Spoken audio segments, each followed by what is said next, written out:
국제 이슈를 짚어보는 국경 없는 저녁에서 임상훈 인문결 연구소장과 함께 미국 하원 의장 선출 그리고 브라질 대선 불복 폭동에 대해서 자세한 얘기 나눠보겠습니다. 안녕하세요. 안녕하십니까? 예. 앞서 리포트도 보셨습니다만 미국의 하원 의장, 미국 정치의 이제 권력 서열 3위라고 하는 이제 막강한 자리인데요. 네. 참 이상한 일이 일어났습니다. 15번 투표 끝에 이제 선출을 해야 되는. 특히 이제 선출되고도 본인이 좀 약간 좀 굴욕적인 그런 상황일 수도 있는 것 같은데요. 그렇죠. 자, 이게 이렇게 역사적으로 보니까 20세기, 21세기는 한 번도 없었던 일이라고 하죠. 그렇습니다. 네. 우리 언론에 많이 보도가 되는 것이 이제 미국 역사상 몇 번째다, 뭐 몇 년 만의 일이다 이렇게 이제 보도가 많이 나오지 않습니까? 그런데 말씀하신 것처럼 그 앞서서 있었던 일들은 전부 1800년대, 그러니까 19세기에 미국의 영향력이 지금과 같은 그런 영향력을 가질 때가 아니고 네. 지금과 같은 민주주의 체제를 정착시키기 전에 벌어졌던 일들이고 사실상 지금의 우리가 알고 있는 지금의 미국 그리고 수정 헌법이 발효된 이후에 그 민주주의 국가로서의 미국이 출범한 이후로는 처음 있는 일이라고 봐야 되는 게 맞는 것 같습니다. 네. 그러니까는 말씀하신 것처럼 미국에서의 하원 의장이라 하면은 이제 우리나라 국회의장보다는 이 정치적 의미에서의 권력도 더 가지고 있는 인물이고 뭐 의전 서열도 물론 그렇습니다만은 사실상 그 의회 권력을 쥐고 있는 그런 인물이라고 할 수가 있는데 지금까지의 모든 관례를 보면은 그러니까는 지금 말씀드린 20세기, 21세기 모든 관례를 보면은 다수당의 원내대표가 아무 무리 없이 그냥 그 의장 자리를 차지를 하고 네. 그러면서 이제 의회 권력을 이끌어 나가는 그런 예들이 이제 그 미국의 어떻게 보면은 대통령 중심제라고 하지만 그 강력한 대통령을 견제할 수 있는 그런 의회 권력을 끌어 나갔는데 이번 같은 경우에는 정말 그 사실상 처음 있는 일이라고 봐야 되는 것이 그러니까 지난해 11월 중간 선거에서 공화당이 이제 하원을 장악하지 않았습니까? 그렇게 되면서 지금 민주당이 212석이 되고 공화당이 222석 이렇게 됐는데, 그러니까 원래는 민주당이 한 석이 더 있습니다만 한 명이 이제 사망을 했습니다. 그래서 그렇게 되면은 뭐 예상대로라면은 그대로 212대 222 이렇게 해서 승부가 나야 되는 것이 그러니까 올해 초에 바로 결정이 돼야 되는 건데 닷새 동안 했던 것이 공화당 내부에서 소위 말해서 강경파라고 하는 한 20여 명 정도가 계속 자신들이 다른 후보를 이렇게 선정을 해놓고 그쪽으로 투표를 한다는 거죠. 이탈표가 난 거군요. 예. 네. 그러면 그러니까 민주당은 계속해서 투표를 할 때마다 그러니까 212표가 계속 나와요. 그러니까 전원이 참석해서 전원이 그 제프리스 지금 민주당 그 하원 원내대표를 계속 찍었다는 것이죠. 그러니까는 제프리스 민주당 원내대표보다도 더 적은 표를 지금 그 메카시 의원이 계속 얻고 있었던 그런 상황이었고 심지어는 이게 미국 민주주의 위기다 이런 말까지 나오는 것이 심지어는 트럼프를 찍는 사람들까지 나왔단 말이에요. 그러니까 이건 장난하는 건지 물론 이제 미국의 헌법상으로 보면은 하원 의장을 꼭 국회의원이 하라는 법은 없다고 이제 돼 있는 그런 문구는 없거든요. 네. 그러니까 물론 트럼프 전 대통령이 뭐 하원 의장을 할 수도 있겠죠. 그렇지만 그거는 사실상 불가능한 일 아니겠습니까? 그런 일이 발생할 수는 없는데 뭐 그렇게 그런 뭐 나는 트럼프를 지지한다 뭐 이런 발언까지 나오는 이건 그 사실상 미국 민주주의의 실종 아니냐 이렇게 말까지 나올 수밖에 없었던 것이고 네. 결국은 그러니까는 우리 많이 보도된 것처럼 15번째에 걸쳐서 결국은 이제 그것도 지금 과반이 18표를 얻어야 되는데 18표도 못 얻었어요. 또. 그렇죠. 예, 216표를 얻어가지고 결국은 그러니까는 그 과반의 그 필요한 그 전체 의원의 정족수는 아니고 그 투표에 필요한 정족수를 간신히 채워가지고 그래가지고 이제 통과가 됐다는 거거든요. 그러니까 일부는 이 메카시 의장을 투표하지 않았지만 그렇다고 다른 이 후보를 투표한 것도 아니고 네. 하지만 그 사람을 전체 표에서 세지 않는 그런 방식으로 지금 이제 과반 기준을 이제 정한 거죠. 그렇죠. 이제 의원들이 독특한 방식인데 그 의원들이 자신은 누구를 지지한다 이렇게 이제 발언으로 하는 것이죠. 근데 그럴 때 나는 메커시다, 나는 뭐 제프리스다 이게 아니라 나는 그냥 프레젠트했다, 나는 그냥 출석했다 이렇게만 얘기하고 우리말로 이제 재석이라고 하는데 네. 언뜻 생각하면 어쨌든 그 참석을 했다는 의미니까 네. 그러면은 이제 우리의 개념으로는 이제 기권으로 이제 생각할 수 취급할 것 있는데, 같은데 기권이면 사실 전체 투표에 들어가는 건데 그렇죠.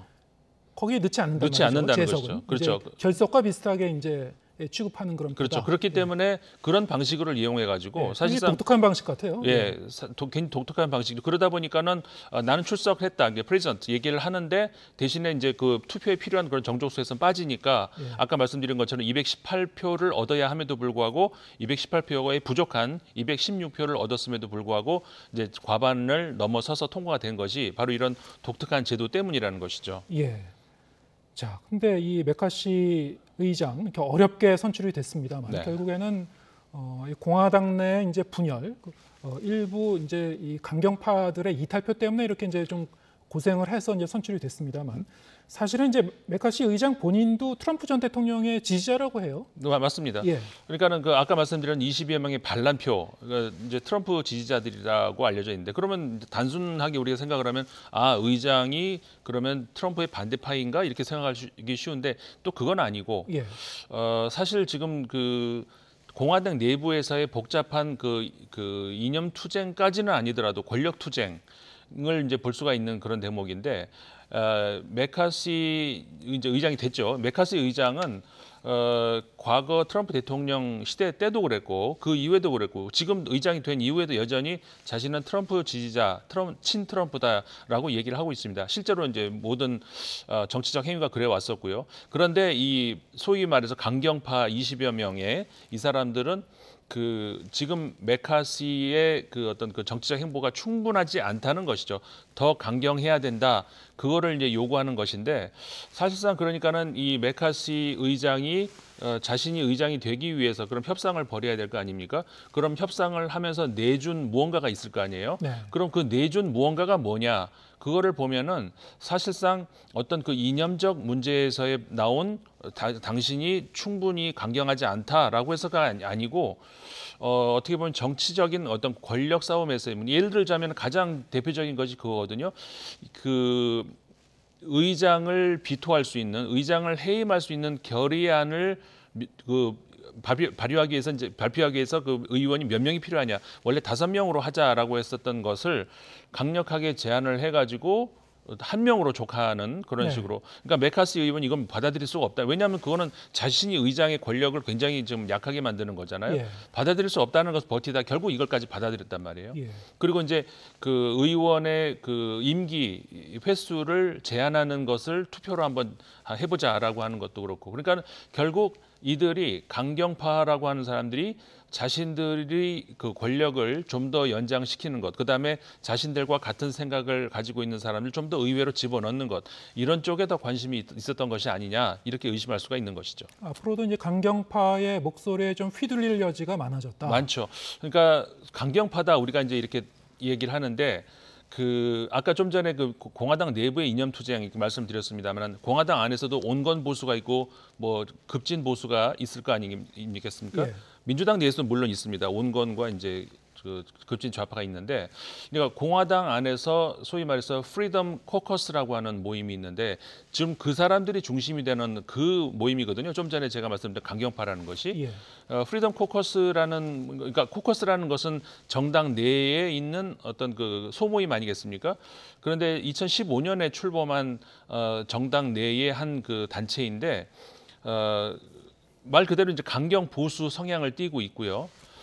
친 트럼프 인사들로 주축이 되어 있다고 합니다. 근데 이게 미국 언론에서도 정확하게 이게 누구인지 파악이 안 되고 있어요. 네.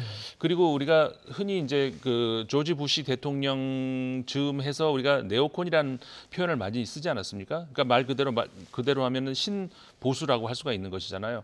그러면 신보수가 있다는 거는 구보수도 있다는 얘기잖아요. 그러니까 영어로 네오콘이라고 안 하고 팔레오콘 이렇게 부르기도 하는데 그러니까는 과거에 미국의 이제 팔레오콘이라고 하면은 미국에서는 더 외국의 개입을 별로 안 하고 싶은 이런 거.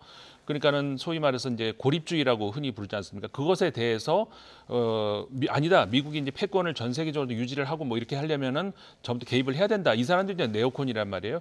그 네오콘이 만들어질 즈음에 이 민주당 내부에서 공화당으로 굉장히 많이 이동을 했습니다. 그러면서 세력이 넘어갔는데 여기에 이제 소수파로 몰린 이 팔리오콘이 어떻게 보면은 지난 그 트럼프 대통령이 당선이 되면서 다시 한번 세력을 키워보려고 했던 것이죠. 그런데 뭐 결과적으로 트럼프 대통령이 성공적인 대통령이라고 볼 수는 없잖아요. 그러면서 그 미국의 그 공화당 지지 유권자들의 관심이 사라지니까 거기에 대한 마지막 어떻게 보면 권력 투쟁이다. 네. 어떻게 보면 이렇게 이제 정리를 해야 되는 것이죠. 예, 알겠습니다. 브라질 상황도 살펴보겠습니다. 룰라 대통령이 잠시 대통령궁을 비운 사이, 수도를 비운 사이 전임 대통령 지지자들이 이 대통령궁뿐만이 아니고 의회 대법원 건물까지 난입하는 그런 초유의 사태가 이제 벌어졌습니다. 사실 이제 대선이 치러진 지 얼마 안 된, 취임한 지 이제 열흘도 안 됐다고 하죠. 그렇죠. 전임 대통령이. 지금 상황은 어떻습니까? 어느 정도 진압이 된 상태인가요? 그렇죠. 이제 경찰에 의해서 이제 군까지 총 동원하면서 이제 진압을 하고 사실은 이거는 그 민주주의의 위기를 넘어서 국가의 위기라고 볼 수가 있는 것이죠. 이렇게 되면서 이제 그 질서를 조금씩은 찾아가고 있는 것 같은데 그런 물리적인 질서보다도 브라질 국민들 그다음에 정계가 받고 있는 충격, 정신적인 충격이 이제 상징적인 그런 차원에서 대단한 것이죠. 예. 사실 이 소위 우리가 데자뷰라는 말 쓰지 않습니까? 이거 어디서 많이 예. 본 어디서 모습. 많이 본 풍경이죠. 예. 많이는 아닙니다만 어쨌든 2년 전에 본 그렇죠. 풍경입니다. 정확하게 예. 2년 전에 또 공교롭게 1월 6일 그 당시 이제 미국에서 벌어졌을 때 1월 6일 그러니까 시기까지 비슷한데 대통령이 이제 교체된 직후에 전임 대통령의 지지자들이 선거 결과에 불만을 품고 이게 폭동을 일으킨 것, 미국 의사당 난입 사건 이게 지금 우리 아직도 미국에서 조사 중에 있단 말이에요. 네. 근데 유사한 일이 지금 브라질에서 또 똑같이 벌어지고 있는데 이게 그냥 단순히 어떤 우연의 일치냐? 근데 그렇게만은 볼 수가 없는 것이 그 과거 트럼프 대통령의 그 어떻게 보면 보좌관 출신이죠. 스티브 배넌이 그 계속해서 이제 이 브라질의 새로운 어떤 정치적 변화에 대해서도 계속해서 그런 어떤 그 메시지를 자꾸 주었다는 그런 흔적이 보여지고 있거든요. 예. 그러니까는 결국 그 비슷한 유사한 그 정치 세력들이 그 북미와 남미에서 똑같이 어떤 그 민주주의에 대한 정면 도전. 그러니까 아까 좀 전에 말씀드렸던 미국 의회에서의 거기서 폭동은 아니지만 이제 그 표를 통한 반란 그들도 주로 어떤 생각을 가지고 있냐면은 바이든 대통령이 당선된 그 대선 이거에 계속 음모론을 지금 제기하고 있는 사람들이란 말이에요. 네. 그러니까 그 대선 무효다. 근데 지금 똑같은 일이 브라질에서도 또 벌어지고 있는 겁니다. 이번에 브라질에서는 그러니까는 물리적인 폭동이 일어나는 것이고 대선 결과 엉터리다 받아들일 수 없다 하면서 지금 벌어진 일이란 말이에요.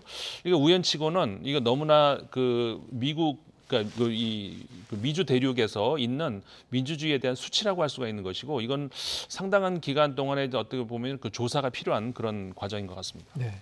이 보우소나루 전임 대통령이죠. 네. 전 대통령 본인은 지금 뭐 잠적 상태로 이제 알고 있습니다만 그렇다고 이제 이런 일련의 상황에 대해서 본인이 나서서 뭐 수습을 한다든가 어떤 입장을 표명한 것도 없었죠. 네.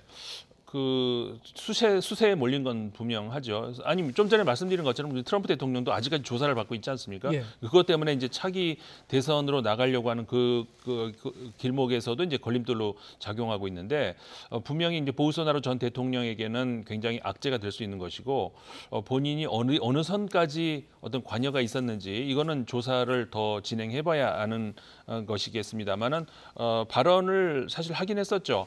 그 룰라 현 대통령은 보우소나루 대통령이 이 폭력 세력들을 뒤에서 좀 이렇게 부추겼다라고 합니다만은 본인은 그런 증거가 어디 있냐?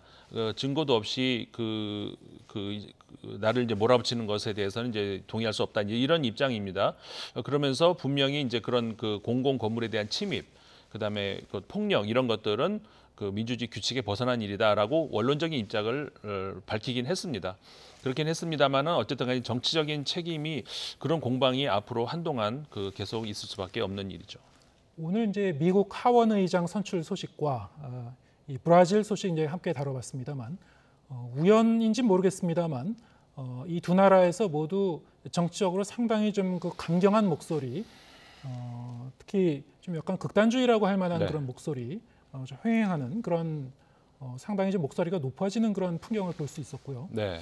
자, 이게 어떻습니까? 지금 뭐 유럽이나 뭐 아시아, 우리 지금 오늘 이제 짚어본 북남미 지역까지 전 세계적으로 어떤 이런 이 정치 무대에서 또 이런 그 트렌드, 경향성이 지금 그 감지가 되는 건가요? 아니면은 이게 국지적인 현상이라고 볼 수 있을까요? 전 세계적으로 크게 흐름을 보자면은 물론 이제 그렇지 않은 것도 있습니다만은 진보와 보수 크게 이제 우리가 간단하게 단순화시켜서 정치를 이야기한다면 보수 내부에서 온건 보수의 세력이 점점 약해지고 예. 강경 이 더 극 보수의 세력이 점점 강해지는 것이 전세적인 추세이긴 합니다. 그다음에 이제 진보에서는 마찬가지 그 진보 전반적인 진보 세력이 약해지고 있는 건 사실인데 그렇다고 해서 미국은 또 그러냐면 그런 건데 미국에서의 민주당은 또 진보 세력이 점점 커지고 있는 것도 사실이거든요. 그렇기 때문에 전체적으로 보면은 보수만 놓고 보자면은 그 극보수가 커지고 있는 건 사실인데 그것과 별도로 또 하나 현상이 지금 그 방금 말씀하신 브라질에서도 그렇고 미국에서도 그렇고 사실상 우리나라에서도 이제 얼마 전에 봤던 것이 두 정치 세력이 아주 극단적인 팽팽한 대립을 할 경우 그러면은 어느 한쪽이 이겼다라고 보기도 애매한 그리고 사실상 그 몇 표 차이, 몇만 표 차이, 뭐 10만 표 차이 이런 차이에서 결국 이들을 움직이는 것이 극단 세력이라는 것이죠. 네. 지금 미국의 의회 그 위기 같은 경우도 마찬가지인데 민주당과 공화당 사이의 표차가 컸다면 이런 일이 일어날 일이 없는 것이죠. 워낙 비슷한 표차로 인해 가지고 어느 쪽이 이겼다라고 보기가 굉장히 어려울 때 이때 극단적인 세력이 바로 이제 그 방금 20명 정도 제가 말씀을 드렸다시피 자신들의 요구를 끝 관철할 때까지 그게 될 때까지 계속해서 이제 그 협조를 안 하는 이런 식으로 해서 지금 미국의 그 하원드 위기라는 말이 나오는 것이 앞으로 그 극단주의 세력들이 그 원하는 그쪽 방향으로 더 끌고 갈 것이다. 그러면 그렇지 않으면 이들은 협조를 안 할 것이다.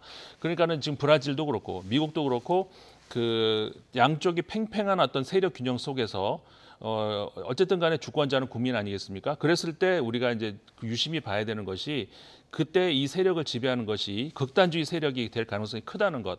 그걸 우리는 어떻게 보면은 미국과 브라질에서 그 교훈을 보고 있는 것이라고 할 수 예, 있죠. 알겠습니다. 우리가 이제 흔히 이 정치 무대에서 이 소수의 목소리, 좀 더 이제 극단에 치우친 목소리가 많이 증폭돼 갖고 나오는 이런 현상. 네, 그리고 이제 어떤 정치의 양극화 이거를 소셜 미디어라든가 이제 디지털 환경의 변화하고도 이제 같이 맞물려서 해석을 하는 수가 있습니다만, 그렇죠. 뭐 이런 그 각 지역에서 이런 좀 심상치 않은 그런 현상이 계속 벌어지고 있기 때문에 네, 앞으로 이게 전 세계적으로 좀 민주주의의 위기로도 이어지는 거 아닌지를 좀 주목해 봐야 될 것 같습니다. 네, 맞습니다. 임상훈 인문결 연구소장과 함께했습니다. 고맙습니다. 고맙습니다.